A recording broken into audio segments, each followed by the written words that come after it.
Ayan, so nandito naman tayo sa Herbal Processing Facility. Wow, mukhang bagong-bago to ah. Ano po yan? August. August po. Ganda oh, Bowertech. Talagang Bowertech, parang sponsored po, ganun? Hindi po. Or partner talaga? Yun. Parang kamowa, ganun. Tama po.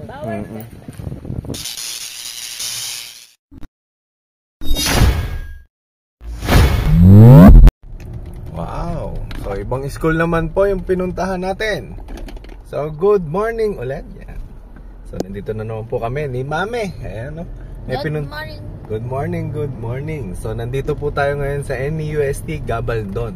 So, meron po tayong pupuntahang seminar na in-establish or anong tawag ito? In-organize ng NEUST tungkol sa Moringa. So, makikita natin kung ano po yung mga ituturo nila. Mamaya, kasama po ng mga members natin sa group. Ayan, dito po kami magkikita-kita. Or kung subscribers, ayan.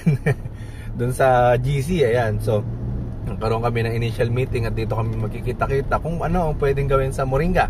So, sama-sama po tayong matuto at manood. Ha? Kung mabibideo ko po lahat.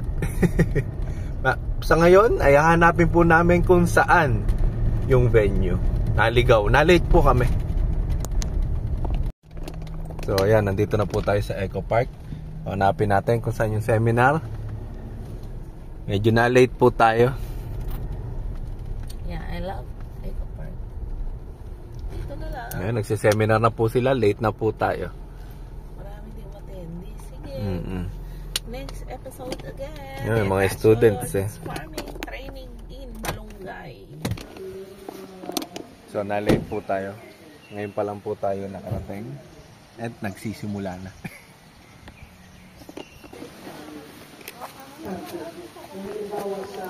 Late po kami. Hello po. May kami. Hello po.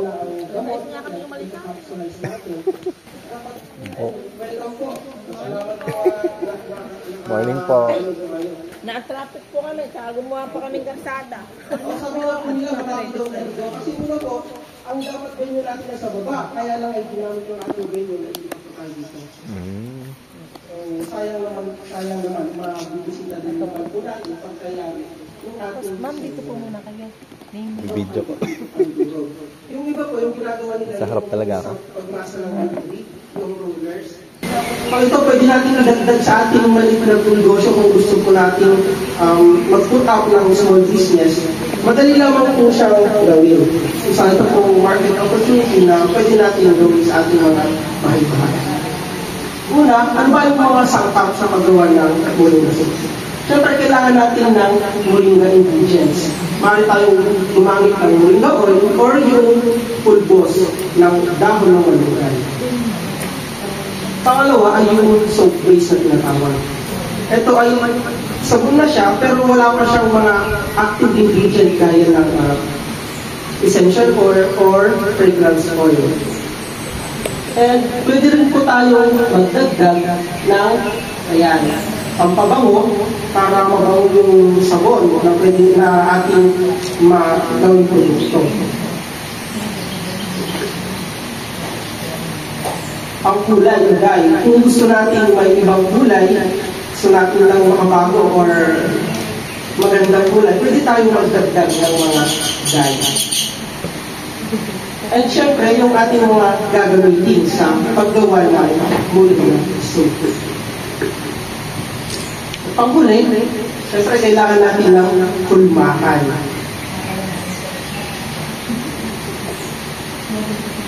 Una, tunawin po natin yung soap base sa isang malinis na palanggana sa pamamagitan ng double boil method. Yung double boil method, hindi po natin direktang tutunawin yung soap base dun sa pinakulong tubig.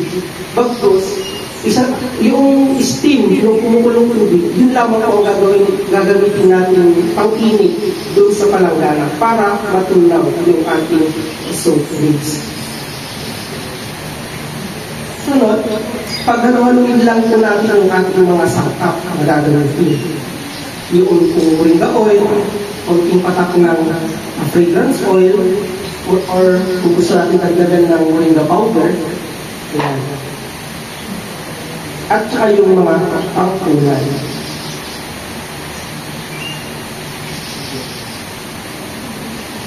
At saka po natin ilagay sa bulmahan. Hintayin natin itong tumigas sa loob ng 4 o 5 oras. O kaya kung gusto natin mas mapabilis, pwede din po natin siyang i-freezer. Yan.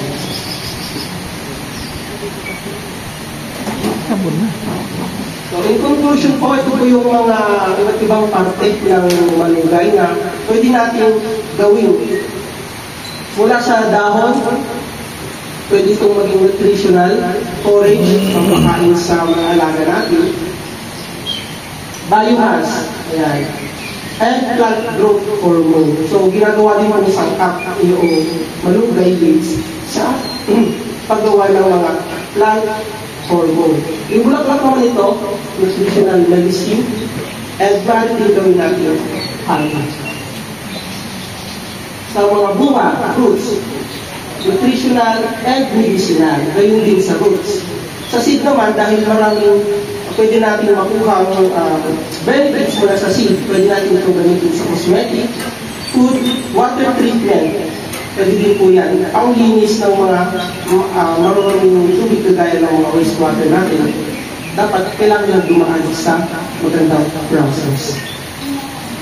Yung kanyang wood, pwede rin natin gawin paper, alcohol, production, or animal feed, at saka medicinal. At yung bark naman, pwede gawin root, gum, and also medicinal. So, yun lang po. Meron po ba tayong mga katanungan? So yung nakita ko, yung naabutan ko yung sa paggawa niyo ng oil, iniluluto. Ako. So meron akong nakita ang ginagawa sa moringa oil is ini-extract yung pinakabuto, parang ini-squeeze. Opo, actually marami pong paraan kung paano i-extract yung oil. Yung inilagay ko po dito yung simpleng proseso lamang. Kasi kung yung pipigain po natin yung oil, kailangan natin ng pwersa. Kailangan natin ng mga makinarya. Ayun po ano. So ito yung mapiga natin ng mahusay. Opo. Ang 1 litro na maaari natin makuhas na moringa oil, kailangan natin ng 2 hanggang 4 na kilo ng moringa seeds. Ganoon po kadami. Maaari po yun, yung ipigay natin. Kaya lang yun nga po, yung sinabi ko, kailangan natin ng mga makinarya para mapiga natin na gusto. Actually, marami pong paraan po. Marami pong talagang paraan. Ganun lang sir, kadaling gumawa ng sabon, pwede na yung i-market. Yes po, opo. Yung sinabi nila na naabutan namin. Ganun lang po, kasimple. May, ano ba yung mga benefits na kung sakali? May antibacterial, Yes po, ang moringa ay may mga antibacterial. Di ba ginagamit po natin ito sa mga sinaulang yung antibacterial. Ganun din, ano? Ingredients siya. Opo, ganun din po yung makuha natin benefits kapag inihalo natin yung moringa ingredients sa mga sabon. Opo. Bukod sa yung sabon ay meron ng natural detergent ingredient, dadagdagan pa natin ng moringa. Yung moringa kasi ay meron tinatawag ng stearic oil na tumutulong para pagalihin yung ating mga alagang hayop. So ang malunggay po ay hindi lamang para sa ating mga magaganda at gwapong lang, para din po sila sa ating mga mababait at kapaki-pakinabang ng mga alaga. So tara na po i-explore kung ano ba yung mga pinagagamitan natin ngayon sa mga alaga natin na gamit ay malunggay. Anong meron sa malunggay? Nakita ko po na i-discuss naman na po ni Engineer kanina. Yun lang po, vitamina A, C, E, B, pampalakas ng resistensya ng mga tao at ng mga alaga natin. Pagpalinaw ng mata, importante din kasi na malinaw yung mata nila para makikita nila kung ano yung kakainin. Pampasigla ng kalusugan ng mga hayop. Protina. Importante po ang protina para mag-build ng muscle sa mga manok, mga bite, sa mga swine natin. Siyempre gusto natin yung malaman o yung mga baboy. At saka yung ating kambing, baka at kalabaw. Yung mga mineral, katulad po ng calcium, naroon dito sa mga tao, ay para sa buto, ganun din po sa animals natin. Hindi naman po natin gusto na tawag yung parang papilay-pilay din sila or ng lalambot. Importante din po yung mineral na iron, para naman po maganda yung dugo. Siyempre, mga po meron sa religion, hindi kumakain ng dugo, pero sa atin po gusto natin ay painom din ng dugo ng animals. Baka tulad ng manok, sinasama sa sinampalong antioxidant properties. Ito po ang pinaka-role nito, tanggalin yung stress sa mga animals. Ayaw natin na nai-stress sila kasi po pag stress sila, baka makain natin stress na. Medyo ko. Pag stress sila, hindi sila mag-function ng maigi. Ibig sabihin, baka hindi mangitlog yung o kaya naman, hindi masyadong tumaba yung baboy. Malaman pala, hindi natin na silang mataba. Sakto lang, yung hardly. At saka, pag po nai-stress sila, naapektuhan din yung buhay nila. Hindi sila masyadong kakain, iinom. Ayaw natin ng gano'n at baka hindi na mapakinabangan sa ating food. So, ayan po. Ito po yung equivalent nun. Kung kumain na sila ng malunggay, meron na silang 2 times ng protein para silang kumain ng yogurt. Vitamin A, para na silang kumain ng carrots. Hindi nyo na kailangan bigyan ng carrots. Potassium na meron sa saging. Calcium, galing sa gatas at vitamin C mula sa mga citrus. Anyway po, this morning, I would like to discuss po yung moringa production. So, sino po dito may tanim na malunggay? Yung mga tanim po kayo malunggay sa inyong bakuran? Yes po. May tanim po kayo malunggay sa inyong aplan, kaya, bukid. Ano po ginagawa niyo sa mga tanim ninyong malunggay? Binabangal. Pinanguulam. Pinamimigay po sa kapitbahay. So, ang malunggay po ay napakasustansyang halaman. Ano po?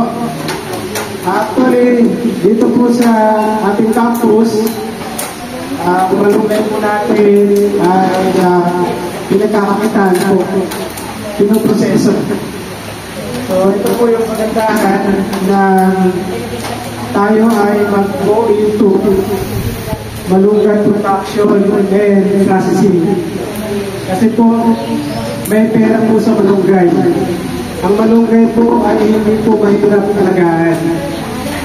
Kumpara po sa ibang halaman, ay talagang dependent sa agricultural inputs.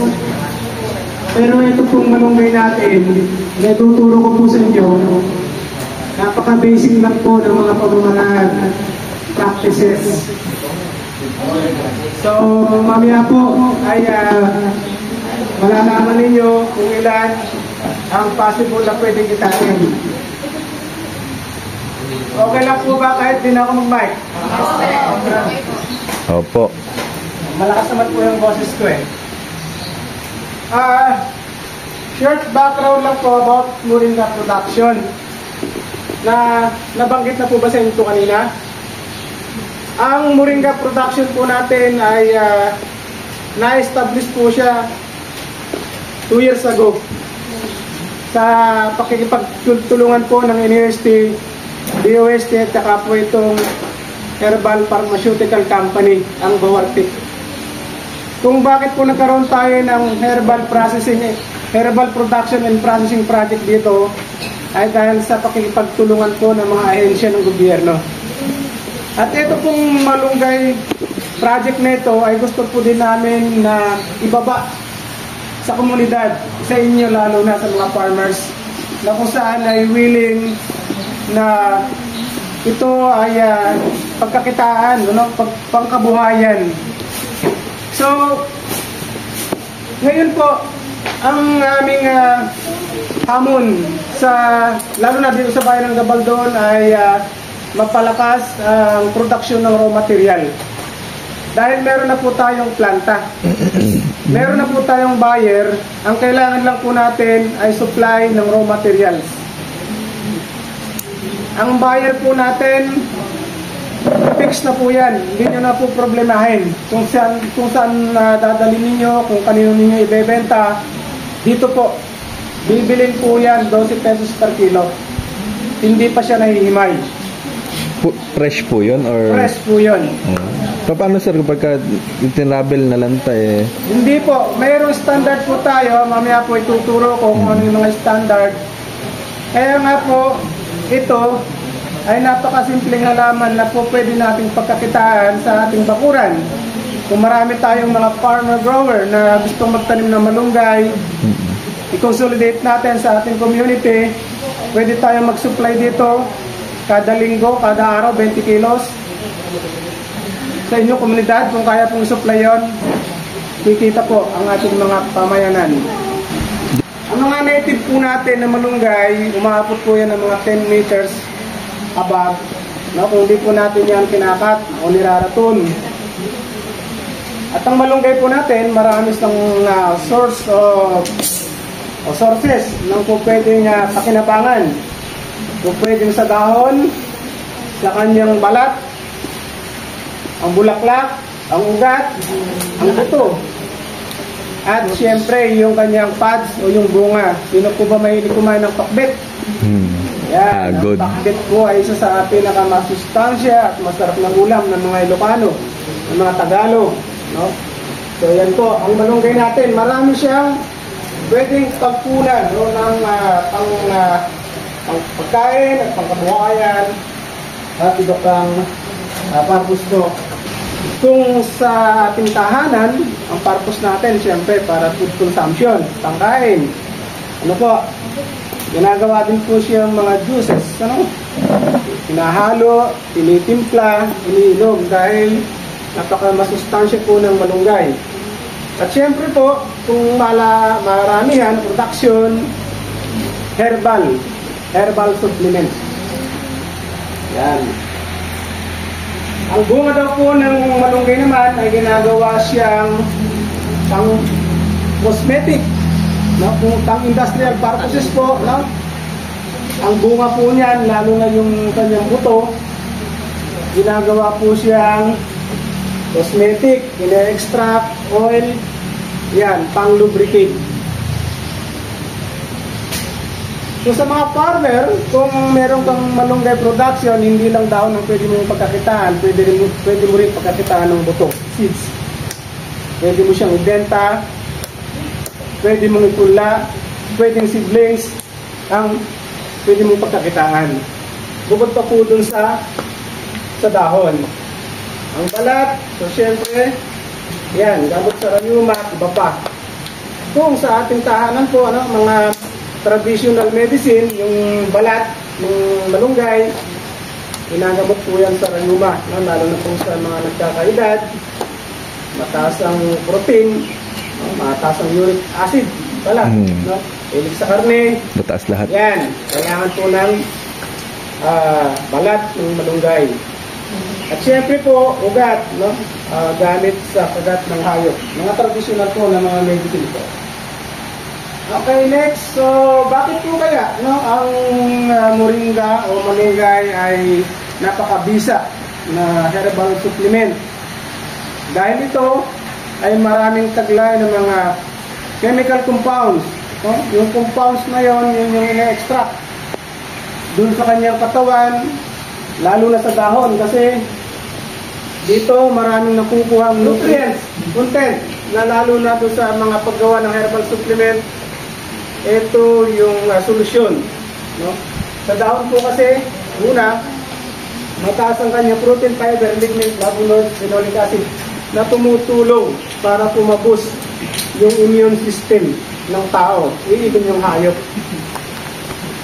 Sa flower, ganun din, lahat po yan, no, ng bahagi, katawan ng halaman ay marami silang chemical compound na pwede natin pakinabangan, lalo na pagdating po sa paggagamot. Okay? So, yun po yun. Moringa, mataas din po ang kanyang vitamin A, no? Lalo na kung sa mga anak natin, mga bata na mahilig sa cellphone, lumalabo ng mata, Yan, pwede pong mag-ulam, no? Araw-araw ng mga nilutong malunggay. So yan, ano? Lalo pa kung lalakas ang mga resistensya kung mga masustansyang pagkain na kinakain, lalo na po kung malunggay. So kung magkatanim po tayo, meron po tayong dalawang pinagkukunan ng pananim o planting materials. Ito po yung buto. Nakakita na po ba kayo typical ng buto ng malunggay? Sa pinakbit po. Buto, may wings po yun, ano? Parang pakpak doon sa kanyang paikot. Ang buto po kasi niyan ay maabot po ng nasa 1.1 gram per seed po, ano, yung malalaki, yung mga hybrid. So dalawa lang po kasi yung variety natin available dito, yung Indian variety, hybrid, tsaka po yung native. Pag po yung nakita ninyong pods na mahahaba, mga hybrid po yun. Nakapagluto na po ba kayo naman ganun? Ano pong obserbasyon ninyo sa palatability sa lasa? Di yung pong mga hybrid na makabang, ano? At yung native, yun yung masarap, malasa, pero malilit lang po yung pods ng native. Okay. So, pwedeng buto, pwede po yan yung pwede natin paramihin, ano, para ita at italim sa ating sakahan.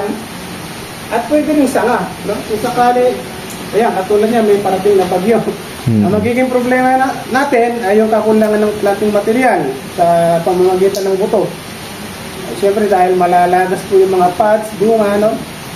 Yun namang mababasa kasi na mga pods o yung bunga, yung mature seeds, pag nabasa na yon agad sa field, mabilis po siyang atake ng amag. Hindi na po siya ideal ng gawing bihi. So ang option natin, kung gusto natin magtanim, yung sanga. Dito ba? Opo. Sanga, tusok mo lang, Dahon na. sa panahon ng tagulan, ay buhay. Kung tag-araw naman, itusok mo lang din sa tamang pamamaraan, posisyon, sapat na tubig, buhay din. Ano po? So, ang bilis po nilang paramihin.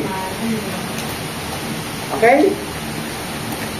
Tanong lang po, ano? Kung may tanong, pwede po mataas ang kamay.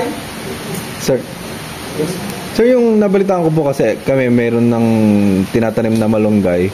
Pagka daw native, binibili nila. Pagka daw yung imported, ayaw. Bakit po kaya? Hybrid. Ay, hindi niyo po natanong yung bumibili sa inyo kaya? Bakit ganon? Gusto ko lang malaman, bakit nila inaayawan? Kasi parehas lang naman malunggay din po yun, di ba? Depende po sa purpose siguro. Kung ginagamit po nila siya panghalo sa pandesal, mas malasa nga naman ang native. Depende sa lasa po. O, yung kanyang palatability. Pero kung nutrient lang naman din, Parehas lang po. naman yung content po yun. Pero yung lasa, no, yung sugar content po siguro, although wala pa tayong talagang nagagat na scientific basis kung alin po talaga yung pagkakaiba pagdating sa lasa. Pero sabi nga, pag niluto naman natin, typical na mas talatang mas masarap ang native. Pwedeng ginagamit po nila yun sa pandesal. Opo. Opo. Pero dito po, tinatanggap po kahit po yung imported. Yes po. Kahit ano naman po. Hybrid. Pwede po yan. Wala pong limit. Basta po Basta malunggay. Opo, pwede po yun. Opo. Pwede po tayo. Actually, ang advantage po ng cuttings ay mabilis po siyang Magdahon. magtanim. Ayan po.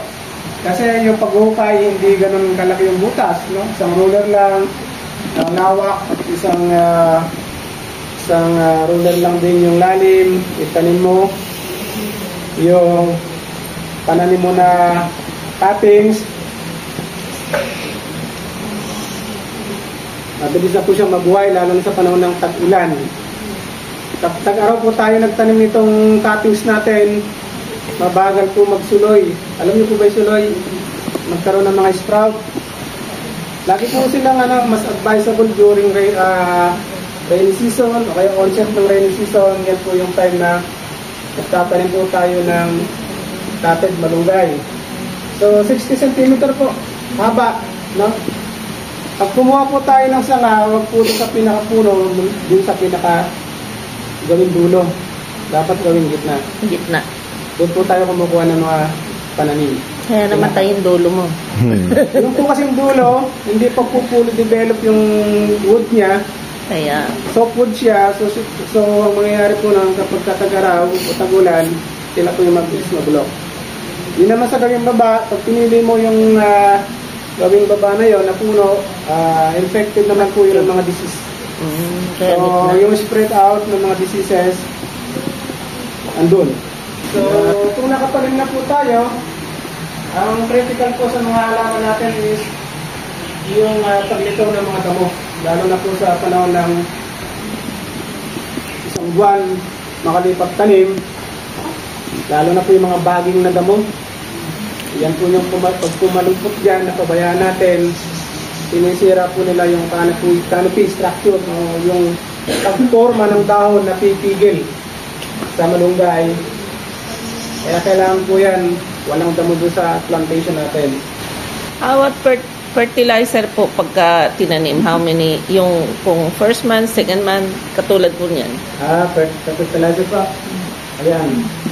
So, sa pag-aabono po kasi, kung organic tayo, actually si Bawartik po kasi yung ating contact na herbal pharmaceutical company ay organic po yung kanilang nire-request na mga malunggay leaves. Ibig sabihin, hindi ginamitan ng mga chemicals, lalo na yung mga insecticide at saka mga synthetic fertilizer. So kung ganoon, pwede po tayong gumamit ng mga organic compost, either animal manure or vermicompost. Sa pagtatanim po kasi, pwede pong maglagay tayo ng vermicompost na isang puno.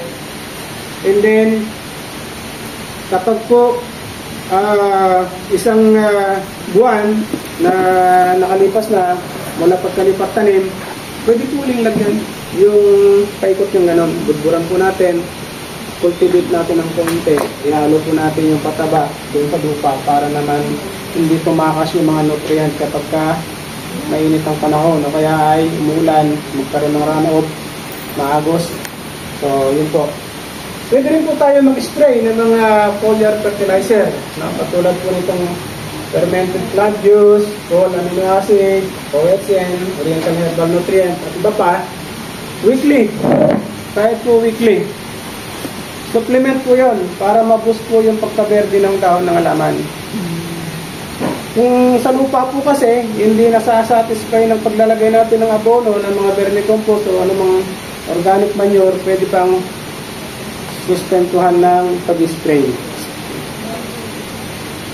Bakit po kasi organic ang ini-encourage na i-supply sa ating planta? Okay, so malaki na yung ating tanim. Nasa 4 na buwan na yung ating tanim. Pwede na siyang harvestin. Umabot na ng about 4 meters. Ayan, mga 3 to 4 meters po yung laki ng ating tanim na malunggay. Ganyan na po siya. Pwede na po siyang harvestin. Ang ganyan pong edad ng ating malunggay ay malalaki po at malalapad ang dahon. Kapag malalapad ang dahon, siyempre mas matimbang. Mas marami tayong maaani. Mataas ang ating production. Yan po, projection lang po sa income, gross. Kapag po may isang hektarya ka, at 1 by 1 po yung planting distance, so ibig sabihin 10,000 po yun pero hindi po kasi 10,000 po nung malululan dahil syempre may mga tatamaan ng mga areas na hindi pwedeng tamnan katulad ng puno, ng mga bato, mga topography na dahilig. So 10,000 square meter. Approximately po mga 8,000 na lang, 8,000 na puno. Meron tayo isang hektarya. So, bawat hektarya ay nakapag-harvest po tayo ng 6,400 kilos. Tapos, bibilin po 12 pesos. Meron po tayong sales na 76,800 pesos per hectare.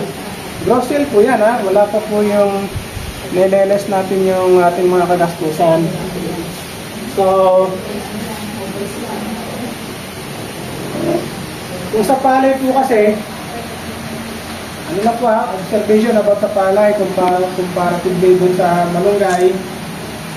Actually, dito po nga po, ginamit ko 20 pesos. Pero ang palay po ngayon, nasa 16 pesos na lang. Imaginin ninyo, kapag panahon ng tag-anihan, ay mas mababa na presyo ng mga produkto natin palay. So, ibig sabihin, pinapakita ng slide na ito, na mas may kita sa malunggay kaysa sa palay. Oh, labing dito. Mapuno. Dito po tayo ngayon sa NUST Gabaldon naman. Nagte-training po tayo naman tungkol sa moringa or malunggay. Kasama natin sila. Ayan po, tiga Gabaldon. Hi po kayo sa vlog. At rin po, ayan. Si Sir Wes, ayan, si Sir Victor. Ayun, makakalimutan tayo sa pangalan eh. Ano tayo pupunta? Sa nursery na po. Nursery na po, tapos pagkayari po doon, diretso tayo sa Moringa Herbal Processing Facility. Sakto po, mga alas 3, andun na tayo. Alas 3. Dito lang po yan. Pababa. Dibali, hindi po tayo mapapagod dahil ang mahangin. Ang malamig pa naman. Harap dito, mapuno. Oo, sir. Lamig po dito. Ha? Kaya nga kanina nga dyan ako natitingin eh. Madadaanan natin, sir, to. Ne falls? Hindi, sir. Galing na sa falls yung tubig, sir. Galing sa falls. Ganda. Malagasgas eh.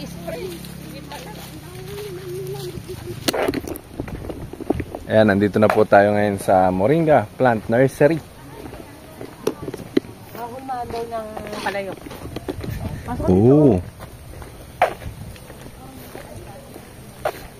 Naka-greenhouse.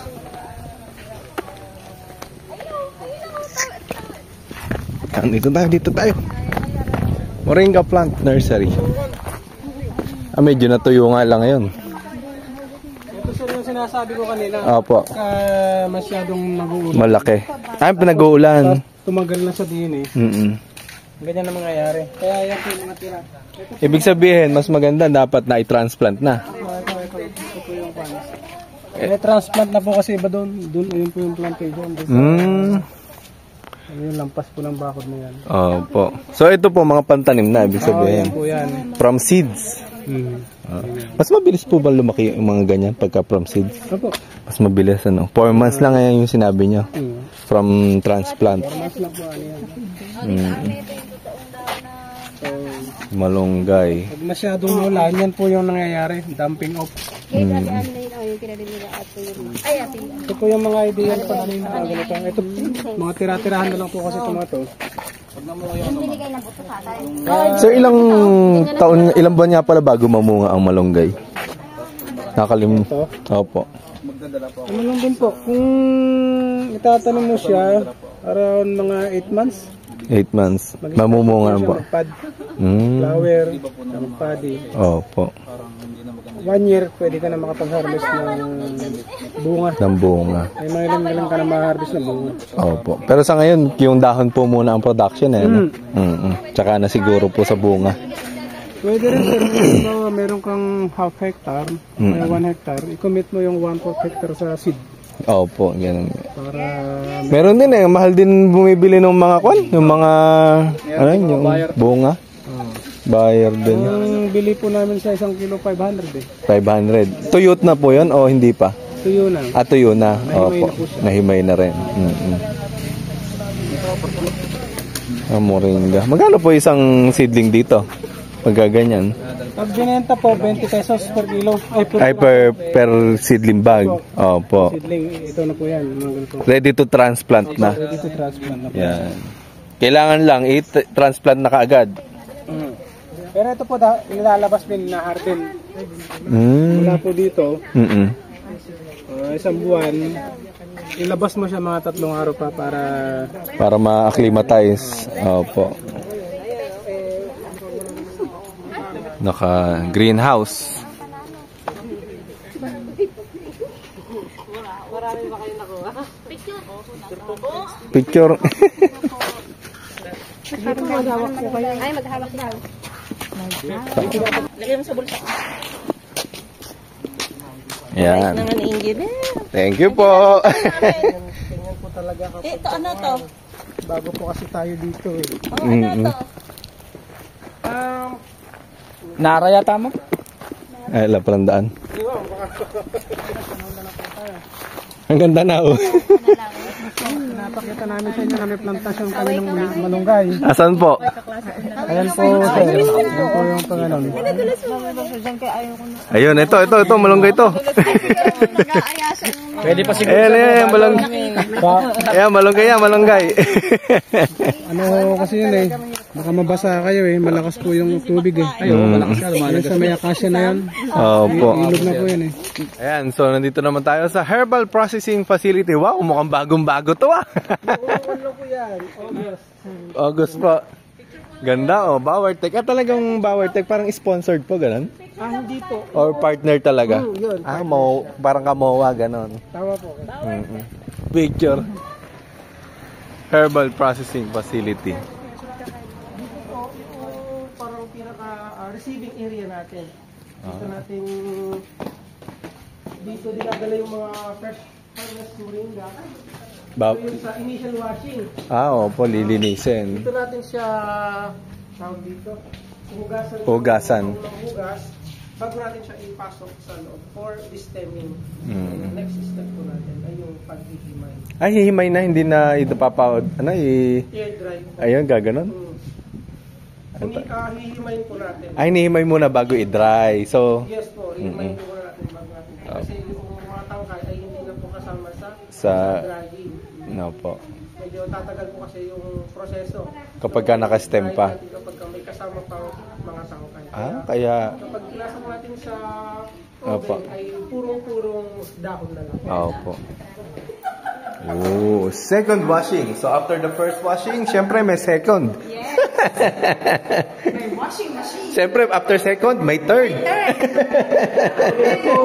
And fourth. Dito naman po ginagawa yung steaming. Di nagkaroon ng initial washing doon, nilabasan na may tangkay. Pagkahugas po, dito naman, tatanggalin na po sa tangkay. Sa tangkay. And then, pag po pinimay, dito po nilalagay yung dahon. Second washing, dito na po ilalagay sa washing machine. Amoy malunggay. Bubuksan po yan, may tubig po yan. Initial po yan, 3 beses. Unang hugas po dito, salin. Madaming beses na niwawash po, ano? So, ano po yan? Yan, no? Mainit po. Hindi naman po, kasi May bubbles po, may bubbles. Opo. Mga dahon na naimay. And then po, paparanin po dito, tapos po yan ng konti, patitiktikan. Dryer po. Sa dryer po, tsaka po ngayon, dadali na po dun sa drying Facility. Ito po kasi bakante lang po siya. Pero ang plan po dito, pag malakas na po yung production, gagawin po tayong oven. Yan. Ito po yung, So ito yung mga kuan. kahit po sa second washing, Order. diretso na po yun.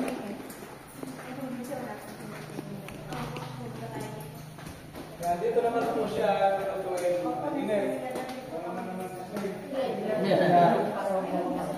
Oven. Pasok po kayo. Oh. Ito ating oven drying. Paamoy po siya. Laki ah. Parang... Lulutuin yung malunggay. Diyan po natin lulutuin yung malunggay. Ang source po ng ating heat ay LPG. LPG.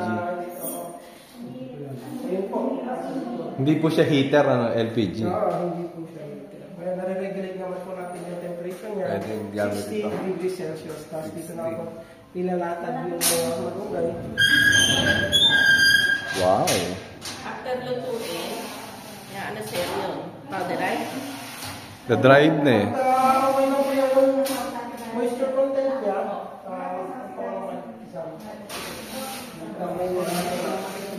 May mga tira. Mga tira. Ayan. Mga ganyan po katuyo. Pwede na po natin siyang hanguin. hindi po siya tuyo. May tirang moisture pa rin siya. 3 to 4%. 3 to 4. Yung 20 kilos ko, niluluto siya ng mga around 4 hours. Ilan po nagiging dry weight nun pagka 20 kilos? Pag po, nag-release po siya ng 1.9 kilos. 1.9 from 20 kilos. Opo. Na powder. Na-powdered na. Opo. Yan na mismo yung hawak nyo na yan yung pinapalo nila. Opo, ito na po yung isasalang natin dyan sa susunod na machine natin. Parang may nakita pa ako, piniprito pa yan. Pwede naman maging bex yan, chicharon. Hindi po. Ito, pwede na ito gawing ingredients sa mga pandesal. Opo. Pwede na. Hindi na masisira. Yan. Pero sa mga gumagawa po ng capsule, kasi dapat ganyan pa kalalaki yung texture. Kailangan fine. Para yung extraction ng juice niya, mas madali para sa mga process. Opo. So, sige. Pagkatapos po ng lutuin, Anong gasulo? yung 20 kilos, pupulpurize naman po sa din eh. Pulverizing. Yan. Yung 20 kilos po, mga Amoy malunggay? lulutuin lang po siya ng mga 5 minutes. 5 minutes, 20 kilos po 5 yun. minutes po na pulverize na po siya. Wow. Yan. So, dito po yan. Ano, parang may init po ito o wala na? Pa. May init o wala na? Ano po? Wala na. No? Kumbaga, ingay po. Ingay po, kaya yung protection po yung mga kaluto. Kasi, Opo. Parang blender na malaki pala. Opo. dito lang po siya. Yan po pulverize, dito lang po yan. Ito maliit naman. Small version. Ito po kasi pang malaki yan. 5 minutes lang daw yung 20 kilos. 5 minutes, tapos na po siya. Kukunin na yung company pagka-after packaging. Pag po na-pulverize na, titimbangin, may packaging na po yan. So, dito lang naman po yan dadalhin. Sa capsule, capsulation. Ako. Ayan, dito po mga... Weighing packing. Ito po kasi mga naunang Ay, meron na silang mga ano. dito po. Yung pong nakuha, dito na po yan ilalagay.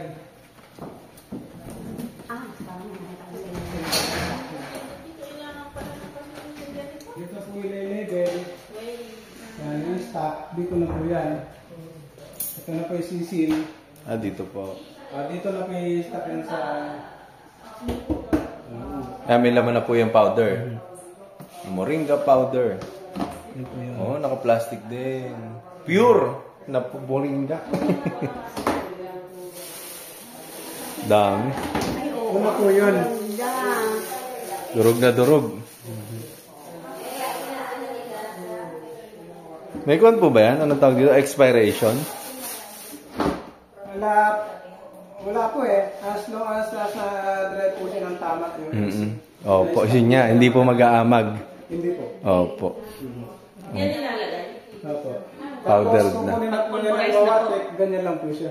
Ganyan na. Sila na po doon ng Magpa-process. Pa-process ng secondary processing. Sila po nagpo-produce ng mga Kakapsulize. na yan. Kasi dadaan pa po nila sa QA yan. Quality control sa QC. Opo. Parang mga ilaw-ilaw. Kaya yan po yung part lang ng MSP Hanggang production. Production processing. Tsaka packing. Thank you, sir. Thank you po, boss. Thank you po. Paano kung galing sa malayo yung magde-deliver ng malunggay? Dapat po sana ay maidala natin dito or maiwasan natin yung tawag dito. Yung handling losses.